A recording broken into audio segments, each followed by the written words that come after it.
లలితాలో నగలు కొనండి, ఎక్కువ డబ్బులు ఆదా చేయండి.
అందువల్ల పిల్లాడు ఒకళ్ళకోడు నచ్చిపోయారు కావునా. ఏమిటయ్యా పాడుకోత శుభ్రంగా మాట్లాడలేవు. సరే కట్న కానుకలకు వద్దాం. పిల్లని చూశారుగా, నిలువెత్తు బంగారం. పిల్లాడు నిలువున్నరెత్తు బంగారం. ఆ లెక్కలు చెప్పొద్దు, మా ఇంటికి రా. అంటే కట్నమేనా? అమ్ము జైల్లో పెడతాడన్నా. ఏడ్చారు ఫిర్యాదు చేసే మనగాడెవడని. ఎంతో చెప్పమనమ్మా కట్నం. చెప్పేందుకేముంది, పిల్లే బంగారం అంటున్నారు కాబట్టి మా జూరి 1,00,000. అమ్ము ₹1,00,000? డాలర్లు ఇస్తే మరీ మంచిది అత్తయ్య గారు. మరి మీరు 1,00,000 గుమ్మరిస్తున్నారు. మీ పిల్లకి మేం పెట్టాల్సిన బంగారం ఎంతో అది కూడా చెప్పండి. అసలే పిల్ల బంగారం బొమ్మంటున్నారు. ఉన్నమాటే కదా, బంగారం బొమ్మకి సత్రంగలు పెట్టలేం కదా. ఓ 30 కాసులు పెట్టండి, నిలువెత్తునగా చేయిస్తాం. ఓకే 30 కాసులే కదా. ఇవాళంటే మీ అమ్మాయి గాని రేపటి నుంచి మా నాన్నగారు కోడలే కదా. ఓకే. 30 కాసులు అంటే ఎంతో తెలుసా? 33 90 దాదాపు 1,00,000 కదండి. 1,00,000 కదా. అది కాదురా, అంత డబ్బు ఎక్కడి నుంచి తెస్తాం?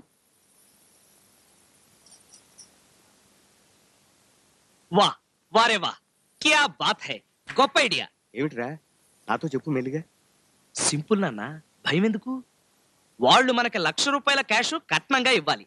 మనం వాళ్ళకి ₹1,00,000 బంగారం కొనివ్వాలి.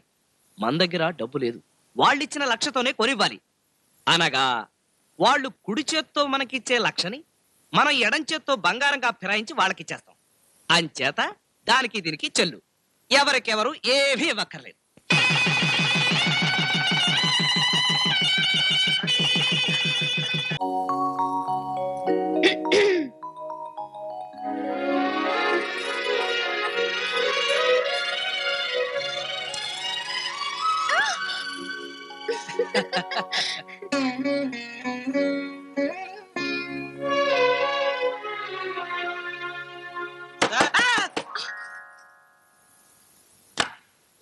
సార్ టెలిగ్రామ్ సార్, కంగారు పడకండి, గ్రీటింగ్సే.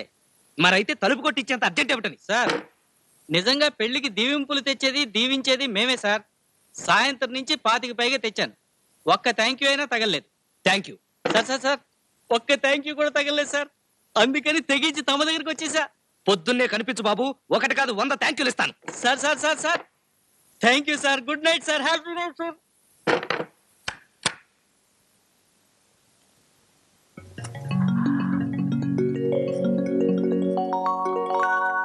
అబ్బా, కరెంట్ పోయింది.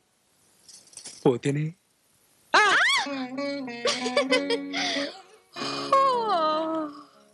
లైటర్ ప్రెస్ రండి. 1 మినిట్. దీపం ఉండగానే టెలిగ్రామ్ చదువుకోమన్నారు. ఎలా ఉంది quotation? Wish happy married life, wish happy married life, wish happy married life. ఏమిటండి, ఏమైందండి? Start immediately, urgent meeting Monday.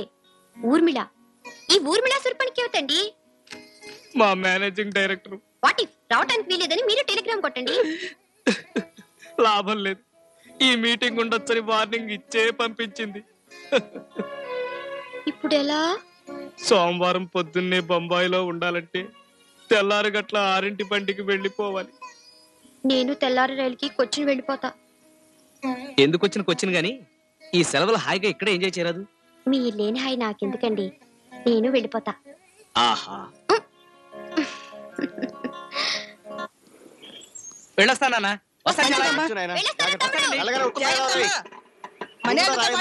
రాస్తూ ఉండు.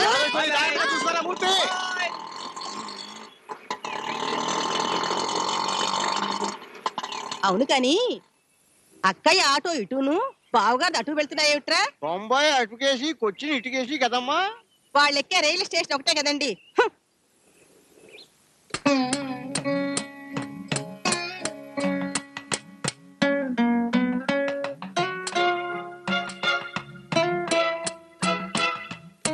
ഇരിക്കൂ ഇരിക്കൂ.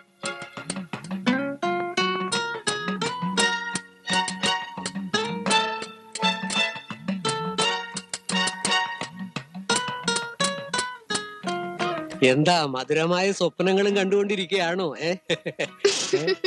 ಅದೆಲ್ಲ ಉಂಡಿಲ್ಲ ಸರಿ. Wish you happy married life. Thank you.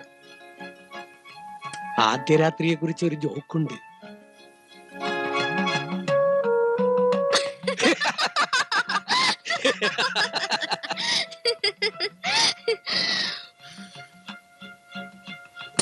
ఎవడా పరపురుషుడు?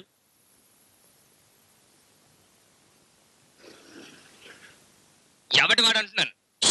ఆయనే మా బాస్ సంగుణ్ణి మీనన్. అయితే మాత్రం అంత అందంగా ఉన్నాడు ఎందుకు? పైగా మిలిటరీ మిసాలు ఏమిటి? మీకు ఆ సివిల్ మిసాల్ ఎందుకు? నా మూతి నా ఇష్టం. వాడి మూతి వాడిష్టం. అయినా ఏకైకలు పక్కపక్కలు ఏమిటి? మాట వినపడకుండా సంగీతం.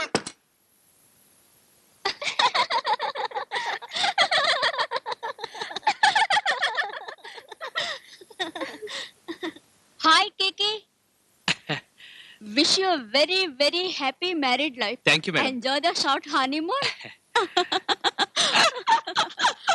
అదే వ్యక్తి ఆ సూర్పణికేనా? ఆ సూర్పణికేనా అంటున్నా. సూర్పణ కాదు, మీ సూర్మిళ. మా బాస్ జాలీ టైపు, కానీ సోదరులాంటి. ఆ సంగతి నేను అడగలేదు. నువ్వు అడిగిన ప్రశ్నకి జవాబు నీకు తెలుసు. నువ్వు అడగని ప్రశ్నకి జవాబే నీకు కావాల్సింది. లేకపోతే నువ్వు నిద్రపోవు. బోధపడిందా? మనసులాయో అమ్మకుట్టి. ఆవిడ అంతసేపు గుంజేసిందేమిటి మీ చేతులు? అపార్థ సారథమ్మా, అదంతా నిన్ను చేసుకున్నందుకు నన్ను మెచ్చుకోవడం. నువ్వెలా ఉంటావు అని అడిగింది. 3 ముక్కలో చెప్పేశాను. ఏమని? చారుడు పిడికెడు బారుడు ఉంటావని. ఆ బామా, ఇది చూసావా? మంగళ టెక్స్టైల్స్ వాంటెడ్. ఇది కండు ఆర్ట్ గర్ల్ ఆవశ్యం. మంగళ టెక్స్టైల్స్ కి కావాలను. హైదరాబాద్ లో ఉద్యోగాలు. Art director 5,000. స్టెనోకి 3,000. ఈ కంపెనీ నా కోసమే పుట్టింది. కాదు, నా కోసం. మన ఇద్దరి కోసం.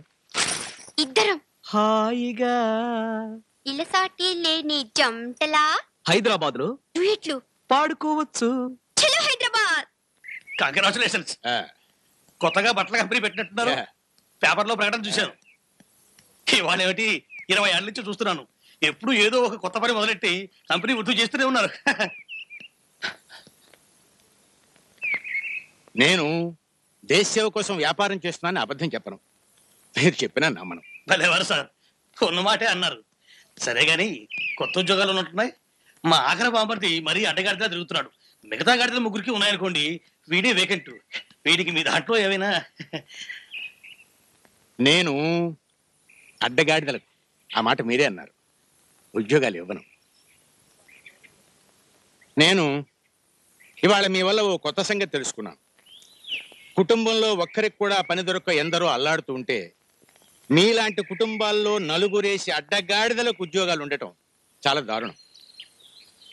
నేను ఇక నుంచి నా కంపెనీలో ఒక కుటుంబానికి ఒక్కటే ఉద్యోగం ఉండేటట్టుగా జాగ్రత్త పడతాను.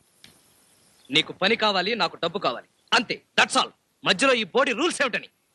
ఒక కుటుంబంలో 4 అన్నదమ్ములు ఉంటాం. ఆలీబాబా లాగా 40 మంది ఉంటాం.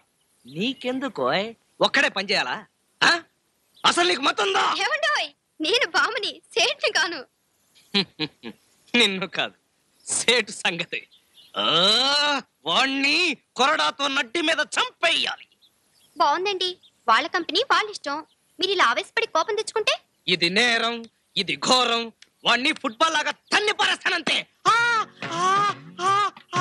అయ్యో అయ్యో అయ్యో. నొప్పిగా ఉందా? అయ్యో పుష్కాకి పోయిందిగా. అయ్యో.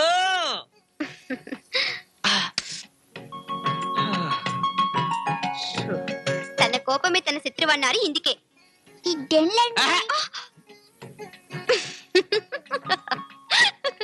కోపం వద్దన్నానా? అదిగో మళ్ళీ అదే మాట. నా కోపేటి? లేదు మహాప్రభో, కోపం మీది కాదు నాది. మీరు శాంతమూర్తి.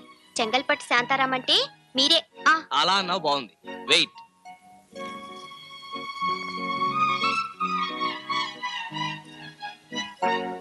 సరే, స్టేట్ను క్షమించి వదిలేద్దాం. మన సంగతి ఏమిటి? ఏముంది? చలో బొంబాయి, చలో కొచ్చిన్. ఎందుకు వచ్చిన కొచ్చిన్? నాతో బొంబాయి వచ్చింది. సాడే, నాకు కూడా అక్కడ ఒక జాబ్ వచ్చింది, నేను వచ్చాను. మనసులాయో? భగవాన్, ఏమిటి శిక్ష? ఎందుకు మాకి పరీక్ష? నవ్వు వచ్చినప్పుడు ఎవడైనా నవ్వగలడు, ఏడుపు వచ్చినప్పుడు నవ్వేవాడే హీరో.